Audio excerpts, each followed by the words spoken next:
Even people I know who are full-time artists, they don't have those kinds of desk setups because it's just not practical to be a working artist to have that setup like that. Welcome back to the crypt.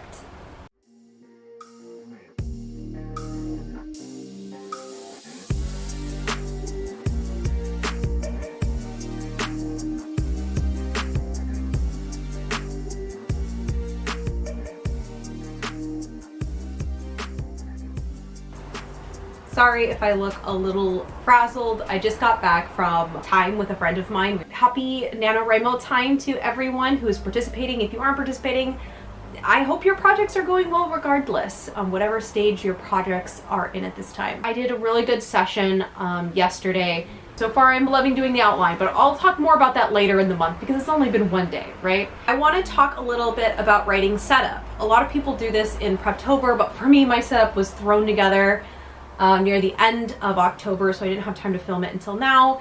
It's a very new setup to me. It's very small, but it works actually. I'm really shocked. Originally when I planned, because I plan my videos so far in advance, we're talking months in advance, and originally I thought I would have like an official desk setup by now, with a chair that had neck support and things like that, for health reasons first and foremost.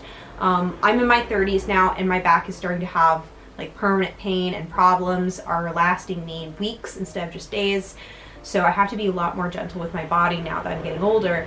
And being in a Leo Palace again, even though this Leo Palace is nicer than my old one, but it is still small. I have limited space, so I can't have like a full desk, a full desk chair. Those are quite large actually. Originally I was going to completely junk this whole video idea. I wasn't going to do this at all.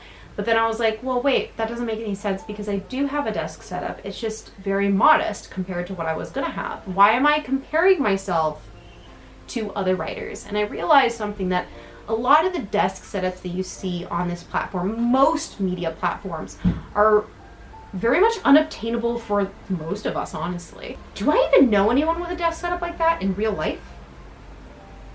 I don't think I do.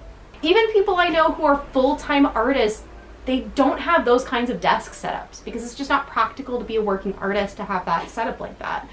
And until more recently, like, I couldn't even have a desk chair at my old place. And now I have a desk chair. So like, I mean, it's a modest one, but it's something. It's got back support, which I've never had before, which is wonderful. But like, I'm sure there are lots of people out there that would consider it very modest compared to things that are shown online. You know, I don't have dual screens. I'm just using a laptop and like this like lifting thing. You'll see it in a minute. Like, and I consider this luxury from where I came from. I was only looking down on it because I was comparing it to what I could have had. But when I think about it compared to where I've been, a little bit of side detail for me is there was a time in my life where I slept on a friend's couch and I lived out of my car. Like, thankfully I had family and friends that were willing to help me, and like, it's not like I was homeless. I wasn't homeless. I had places to be and addresses I could use as my address at the time, but I was working in the city, but I didn't have an apartment of my own in the city, so I would sleep on a friend's couch during most of the week, and then I'd go back to my parents' house on the weekends to be with them. So I didn't really have a place that was mine, and my first apartment ever was here in Japan. That old Leo Palace I just got out of was my very first apartment. Like, that's nice compared to where I'd come from. And I realized that like a lot of the pain and stuff, like I wonder how much of that affected my writing. Like, yes, I've written great, that's the feedback I've gotten from them. Short stories out of those times when I was sleeping on someone's couch. Like, so I've always been like, I'm a writer regardless. And I do believe that you're a writer regardless of your circumstance. But I wonder how much more I would have been able to make if I hadn't been in those stressful situations. When I wrote with my desk yesterday, as modest as it is, I wasn't in pain afterwards, which is something I'm not used to. Usually when I do writing sessions, I'm usually have a ton of back and neck pain after. I kind of started to wonder, like, is that one of the reasons why it's hard for me to focus when I sit down to do writing? Because my body knows it's going to be in pain and it's just kind of traumatized from it. Here's the thing. I want to acknowledge everyone who, like me, did not have a proper setup. And you feel like, oh, you just don't have Like you're just throwing stuff together at the like kitchen table because it's the only clean surface in the whole house. Proactivity is something we have to fight tooth and nail for. And where it can come really easily in a Saturday afternoon to someone else could take us an entire month to achieve. And it's hard not to be bitter when that's what's going on. You know, it's hard not to be mad because you have all these ideas and you want to complete this, but you physically don't have the ability to. And it's really frustrating. And I just want to say that I like acknowledge everyone that doesn't have this stuff and has to kind of fight for it. And also for those of you who are like me or later in the life, you're in your 30s and stuff and you still don't have like a proper setup, like screw it. Just like try to fight on until you can get like a little bit healthier, a little bit safer of a situation. Just, I think you're doing amazing. I think every sentence, every chapter you're able to complete in these situations is a miracle.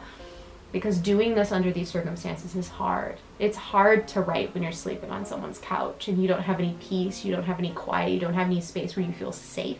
It's really hard to create art, and to everyone who's still managing to do that, I think that's amazing. Sorry for a really long disclaimer before the setup, but I feel like a lot of videos about desk setups feed into a lot of the like feeling of like, you need to have this or you need to have that, which is very much the capitalistic buy more things kind of mentality. Like, I'm not saying you can't buy nice stuff for yourself. I think that's fine. There's nothing necessarily wrong with that. But I think it's really easy to compare ourselves, and I didn't realize how much I was comparing myself to other artists until I moved here. So with all that being said, I don't want anyone to feel like my setup, because I think my setup is still a huge blessing. Because like I said, I've come from a car and a couch. Like, compared to that, this is luxury. Like pure luxury. So I'm gonna switch over and I'm gonna show you the setup real quick. I just want to give you a perspective of just how small my desk area is. So this is my bed. And there's my desk. Where is it? Oh, here it is. It's a bookshelf that converts into a desk. And that's a chair that also like converts down so it's not quite so obnoxious. And let's go ahead and unfold it. I'll show you how that works. Now I could just do this and have my laptop here and nothing else, and that would be sufficient. But I do have a couple other things that kind of help me a little bit more. But yeah, this is really great because I can take it down pretty easily. This is very top heavy though. I did not have the thinker on very much, so when I first bought this I didn't realize it needed to be anchored to the wall, which I can't do because I'm in an apartment. But my father, who's very intelligent, he told me to just use clamps. So this is actually, I'm not even sure if you can tell, these are clamped to my bed frame. My bed frame is crazy heavy, so it's okay. But yeah, there are two, they're very heavy duty. I got them, I did not get them from Daiso. I got them from an actual hardware store, so they are safe to use. For the record, for everyone's safety, do I recommend doing that? On the official record, no I do not. Legally, I do not recommend this. Just saying, I don't want to be the result of someone having an issue, just FYI. Right up against there, and there's just enough room for a keyboard. This is a mechanical keyboard. I'm not gonna click it because it is clicky, which is fine for me in person, but I have noticed that in video recordings, unless the person is an ASMR expert and has good sound quality, I find the sound to actually be really jarring. So I'm not good at sound, so don't worry. If I ever have times where I'm typing on this thing, I will make sure the sound is off. Not everyone likes those, and I understand. It's an understandable problem. I have two more things that are pretty useful. One of them being a little stress guy, and I just keep him like tucked in over here. And then I also I got this this cube timer, which is really cool. I can actually set it. The color is obnoxious, but whatever. But it has different times, and if I set it, then it's for that timer. This is a 50-minute timer. Let's say I want a 60-minute timer. It just starts that timer. If I want to pause the timer, pauses it. It's very nice because my phone can be a distraction. So actually having my phone completely off is very nice. And I've already been using this and it really works very well for me. So I actually quite like it. I usually use the 30-minute timer though. But yeah, the color is obnoxious. I hate the color, but it's all they had. All the other ones here had like tiny screens, which bugged me. This one has a big one, so that's my desk setup, man. I'm actually kind of impressed how much fits on this small space. This is a small space. That's the wall, like, and just again for reference so you understand just how small this space is. This is my door. That's my desk space. Just tucked right up against the door. There it be. This is it. This is where we stand. Like I said before, it has already been useful to me. I have already completed a day or two. About the only thing that's kind of like a little bit difficult is there's no good space for a notebook to sit except my lap, which my lap, unfortunately, things just fall off of my lap very easily. So it's not the best place to put a notebook. So I don't really have a good spot to like hold a notebook that's got like my outline on it, for example. It doesn't help that I put my outline on this giant paper, which is very visually pleasing to me because everything's in like one spot, but it does not fit anywhere. So I'm probably gonna like tack it to a wall. I'm not supposed to do that because this is an apartment, but the previous tenant already tacked things. So there are tack holes in the wall already. So I'll probably like try to just use the holes that are already there because I've already reported those to the apartment. So I'll probably do that. So I'll probably have a bunch of paper with a bunch of notes surrounding me since this is my work cubicle anyway, but I haven't figured out how to do that yet. I am on day 2 of NaNoWriMo and I got this setup thrown together only a few days ago. This setup is very recent. I actually kind of love it. I guess like my main takeaway from this is don't feel guilty if you don't have a great setup. But also don't give up if you like, because my initial impression when I first moved into this apartment was it's too narrow, I can't get a desk here. And like a traditional desk maybe, a traditional desk would have been too wide to put anywhere. The width was the problem.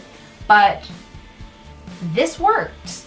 But it is non-traditional, I will say that. If you're in a smaller space, don't give up. I mean, there's probably some way to do something, and if there isn't, someday it will probably get better. It might not go, like I said, it might not go from bad to perfect. You might need to work for a while before you can get, you know, it might be a slow, gradual process.